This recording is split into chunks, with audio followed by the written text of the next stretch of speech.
Once upon a time, a carpenter named Ali Baba lived with his wife in a forest in the Middle East. Ali Baba collected wood every day to sell. Ali Baba did not earn very much money, but did the best he could to provide for his family. One day, while collecting wood, Ali Baba heard the sound of many horses approaching. He tied up his donkey and hid behind a tree. Ali Baba then saw 40 men on horses stop and unload bags of gold coins and treasures. Ali Baba realized this group must be thieves. Just then, one of the men moved towards a large rock and started to shout, "Open sesame!" Suddenly, the large rock moved and revealed a cave. All the thieves loaded their bags into the cave. The rock closed over the cave opening after the thieves left their bags of treasure. The leader yelled, "Close sesame!" and the rock sealed the opening. The thieves left and Ali Baba could not believe what he had just seen. He ran over to the rock and yelled, "Open sesame!" The rock opened to reveal the cave. Ali Baba crept into the cave and was overwhelmed when he saw all the gold coins and treasures in the cave. He filled 3 bags and ran out of the cave. Just like the thief, Ali Baba shouted, "Close sesame!" The rock sealed the cave. Ali Baba loaded up his donkey and headed home to surprise his wife with all the treasures. His wife could not believe it. Ali Baba told her the whole story about the thieves and the cave. His wife wanted to see how much money they had. Ali Baba suggested they bury their newfound treasures. Ali Baba's wife agreed, but knew they needed to count the gold coins with a money cup first. She told Ali Baba they should borrow a money cup from his rich brother Kasim. Ali Baba warned his wife not to say a word about the treasure to anyone. Despite his warning, Ali Baba's wife secretly went to his brother Kasim's mansion and asked to borrow the money cup. Kasim lent her the cup but was suspicious, as he knew Ali Baba had no gold. He was just a poor carpenter. He secretly found out when Ali Baba's wife returned the cup that she had used it to measure gold.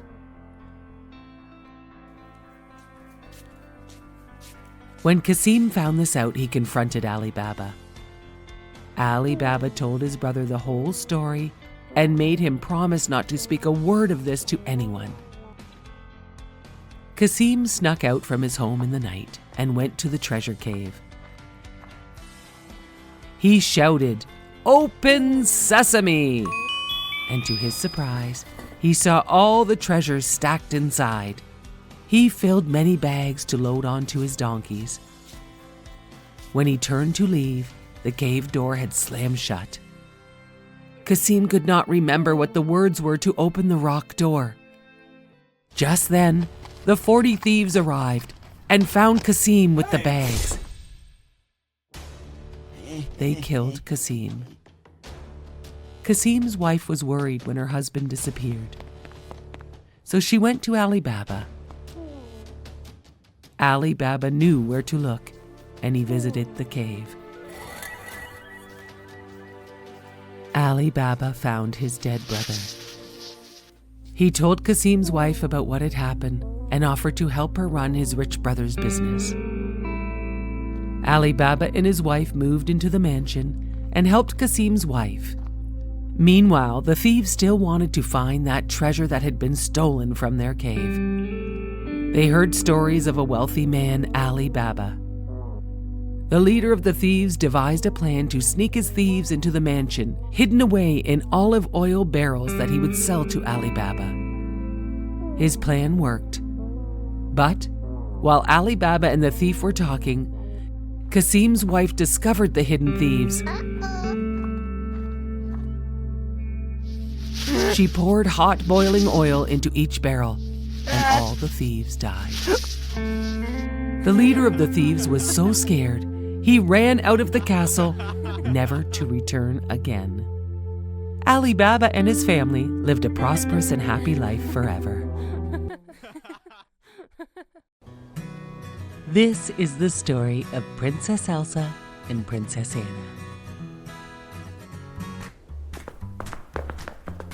When they were little girls, they were best friends. Princess Anna was one of the only people in the world that knew Princess Elsa's secret. Elsa had the special power to make snow and ice. One night, Elsa used her secret power and filled the grand ballroom with snow so the sisters could play.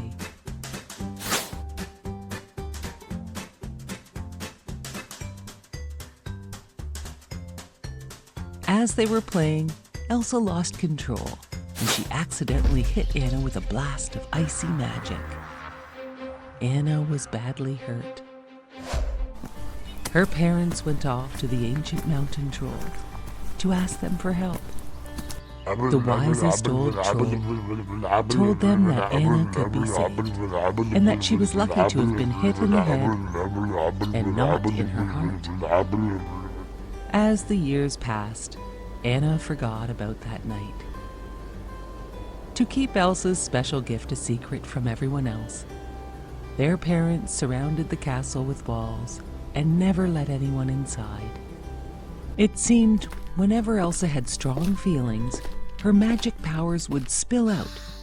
Elsa never wanted to hurt her sister again, so she stopped playing with Anna. Anna became very lonely. Even after their parents were lost,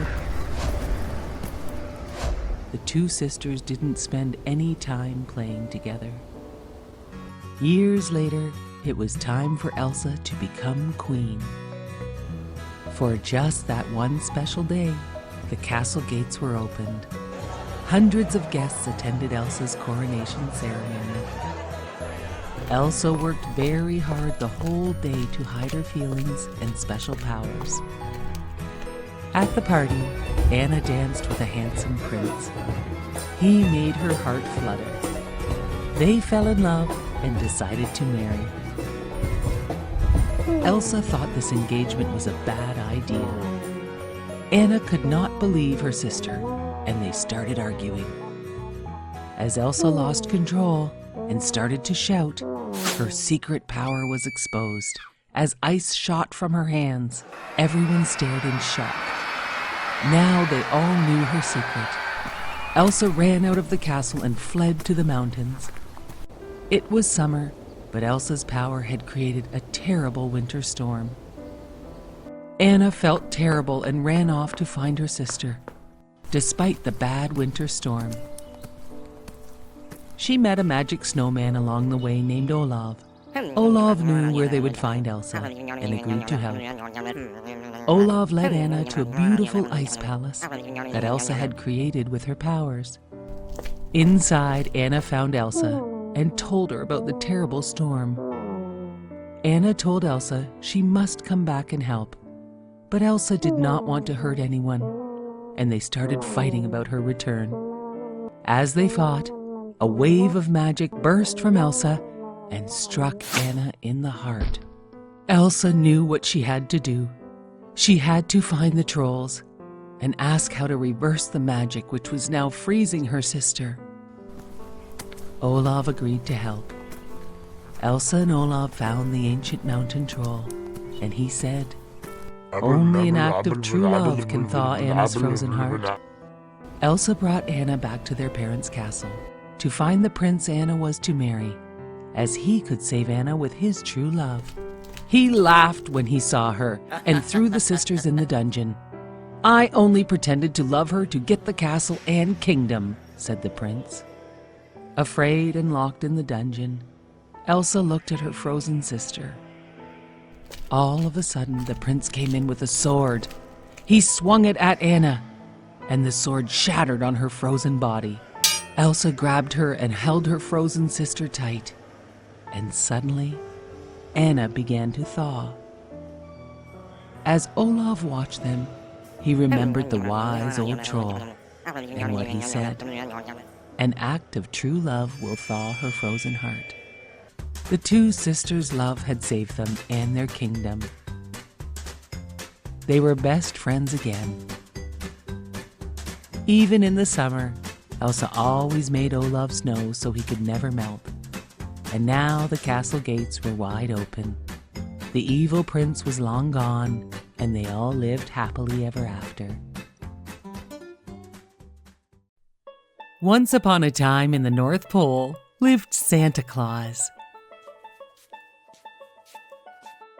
He lived in a castle with Mrs. Claus and the elves.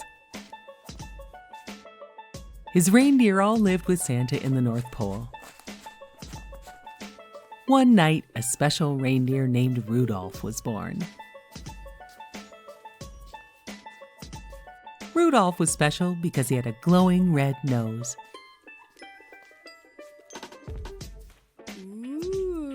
Rudolph was not too sure about his nose. It didn't look like all the other reindeers' noses. He heard the other reindeer making fun of his nose. This made Rudolph very sad. Rudolph had no idea that someday his nose would make him very proud. Rudolph left his village and met some great friends along the way. One of his friends was an elf that was always made fun of by the other elves. The elf, named Hermie, just wanted to be a dentist. But all the other elves were toy makers, and they always laughed at Hermie for wanting to be a dentist.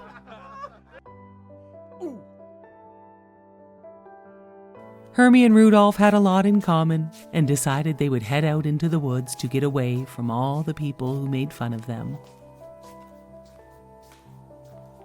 Soon enough, they saw the scary, abominable snowman. They managed to run away.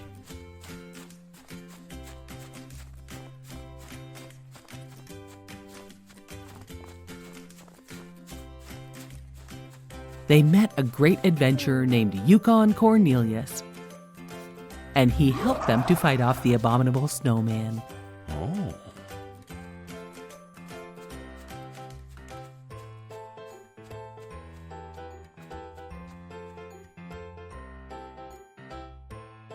Oh. They all became very friendly on their journey. They visited the land of misfit toys. The toys asked them for help someday when they got back to Santa. The toys just wanted Santa to help them get to the children. The toys would feel loved once they were in the children's hands. Rudolph, Hermie, and Yukon promised they would help the misfit toys if they could someday. Then it hit, the biggest snowstorm the North Pole had ever seen. It was Christmas Eve and Santa was very close to calling off Christmas because he could not get through the terrible storm to deliver the gifts to the children.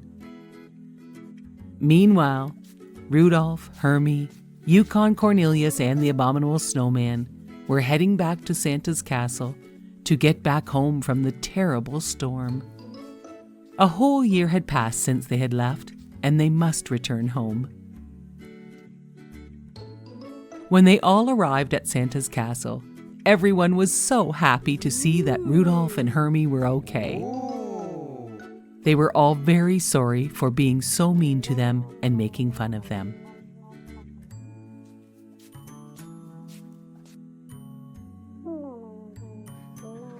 They also enjoyed meeting their brand new friends, Yukon Cornelius and the abominable snowman.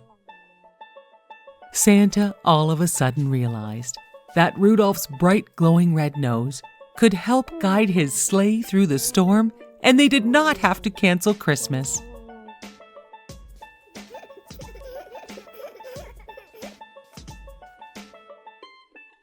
Santa asked Rudolph, Rudolph, with your nose so bright, won't you guide my sleigh tonight? Rudolph was overjoyed. Santa put Rudolph in the lead spot, and off they went to deliver all the gifts and toys the elves had made. Rudolph asked Santa to stop and pick up all the misfit toys, and Santa said, "Lead the way, Rudolph."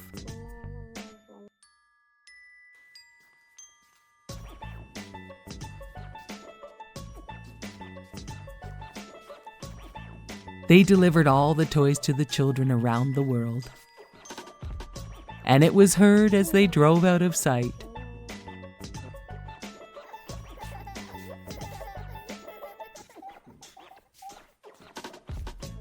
Merry Christmas to all, and to all a good night. The end. A long time ago in England, King Uther and his queen had a son they named Prince Arthur.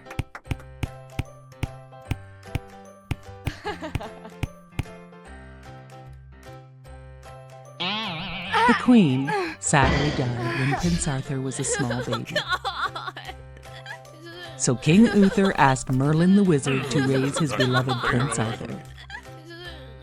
Merlin took Prince Arthur to a nobleman's castle.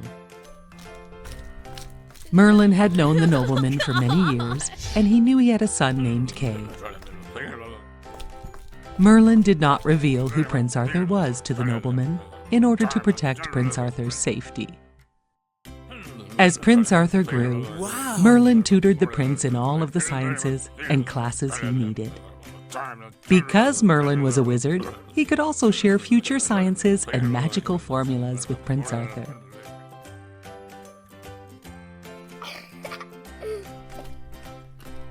As the years passed, King Arthur's father, King Uther, grew old and died.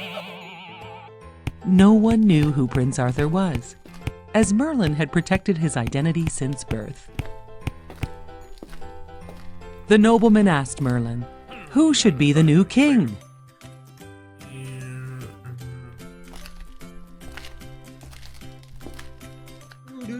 Merlin made a sword appear in a stone, and he spoke of the legend that said, the sword is called Excalibur, and legend says, whoever can remove the sword from the stone shall be the King of England.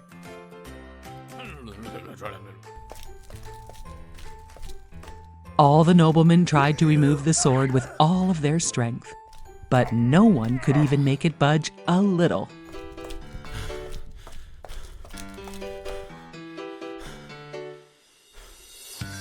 Prince Arthur and Kay, who were strong young men now, were on their way to the city to compete in a tournament. When they were getting close to the tournament time, Arthur realized they had forgotten Kay's sword, which he needed to compete in the tournament. Prince Arthur ran back to get the sword. He could not find the sword, so he ran back to tell Kay about this. As he was running back, he ran by the sword in the stone. Wow. Prince Arthur pulled on Excalibur the sword, and it came out of the stone.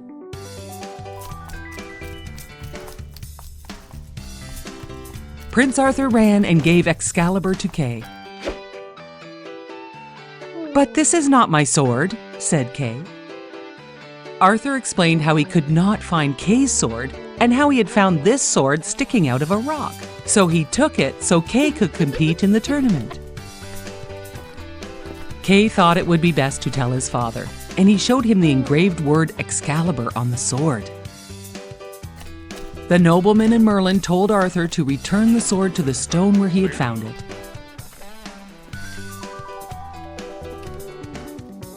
All the noblemen tried again to remove the sword, but not one of them could remove the sword.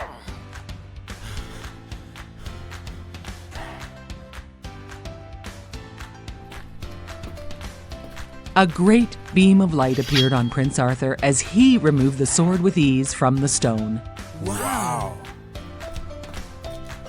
Everyone cheered as they realized their new king had been chosen.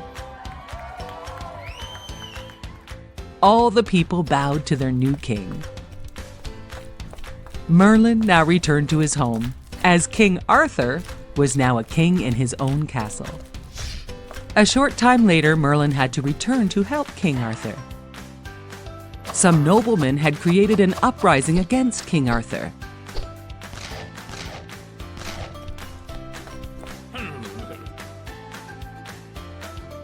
Merlin told them all who King Arthur was, and as the son of King Uther, he was the rightful king. But the noblemen kept up the fighting until they were defeated by the courageous King Arthur and Merlin the wizard. In order to maintain future peace, King Arthur created the Round Table, and he invited all the noblemen from all the kingdoms to sit at the table. There would always be a place now where each nobleman's concerns could be peacefully discussed without fighting. King Arthur married the beautiful Princess Geneva, who became his queen. After several years, Merlin told King Arthur he could continue to rule without his advice. "You are a generous and thoughtful king. Continue as you are, and you will be fondly remembered by all." King Arthur thanked Merlin for all he had done for him. King Arthur continued to rule as a great king. The end.